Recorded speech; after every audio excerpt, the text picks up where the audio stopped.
میری بہن، اگر فرصت ملے تو سوئے ہوئے شوہر کو کبھی غور سے دیکھنا.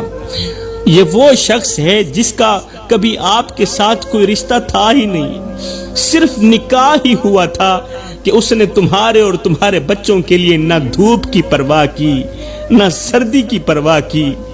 دن رات ایک کر کے تتی ریت پر کماتا رہا، اس لیے کہ مجھے کچھ ملے نہ ملے میری بیوی کو روٹی کا ٹکڑا مل جائے، میرے بچوں کو روٹی کا ٹکڑا مل جائے. نہ تو یہ اپنی تکلیف کی پرواہ کرتا ہے نہ اپنے بخار کی پرواہ کرتا ہے.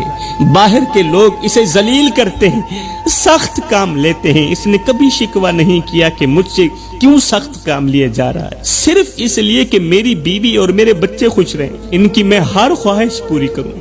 آج کلائنٹ بدتمیزی کر رہا ہے، آج مالک بدتمیزی کر رہا ہے. اس بیچارے نے کبھی محسوس نہیں کیا، کبھی جواب نہیں دیا، کبھی یہ نہیں کہا کہ میں تھک گیا ہوں، کبھی یہ نہیں کہا کہ اب مجھ میں ہمت نہیں رہی. وہ گرمی میں جلتا رہا، سردی میں کانپتا رہا، بارش میں بھیگتا رہا، مگر گھر کی دہلیز پر قدم رکھتے ہی مسکرا دیتا تھا تاکہ بیوی اور بچوں کو میری تھکن کا احساس نہ ہو. تھکا ہارا شوہر جب سوتا ہے تو ہڈیاں درد کرتی ہیں، جسم کا بال بال تکلیف دیتا ہے، ہاتھوں کی رگیں دکھتی ہیں، کمر بوجھ سے ٹوٹ چکی ہوتی ہے، آنکھوں میں نیند کم اور فکر زیادہ ہوتی ہے.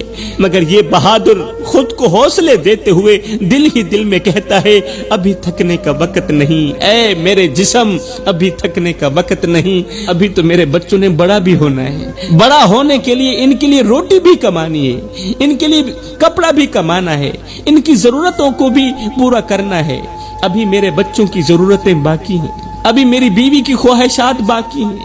شوہر درد میں بھی خود کو تسلی دیتا ہے کہ اگر میں ٹوٹ گیا تو میرے گھر کا سہارا کون بنے گا، اگر میں ہار گیا تو میرے بچوں کے خواب کون پورے کرے گا. شوہر اپنے درد کو کچھ اس طرح چھپا لیتا ہے، اس طرح چھپا لیتا ہے کہ اگلی صبح پھر اسی حوصلے کے ساتھ کھڑا ہو جاتا ہے کہ شاید آج کا دن بھی اسی جد و جہد اسی محنت کے ساتھ گزر جائے گا. مجھے کچھ ملے نہ ملے میری بیوی کو روٹی کا ٹکڑا مل جائے. اب ایک طرف وہ بیچارہ شوہر ہے اور دوسری طرف بیوی ہے.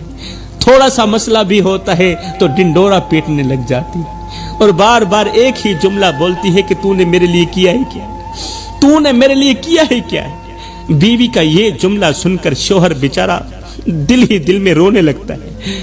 اس کا دل اندر ہی اندر سے چیخ کر کہتا ہے ہاں ہاں میں نے کچھ نہیں کیا، ہاں ہاں میں نے کچھ نہیں کیا. اپنی جوانی تیری ہر ایک خواہش پوری کرنے کے لیے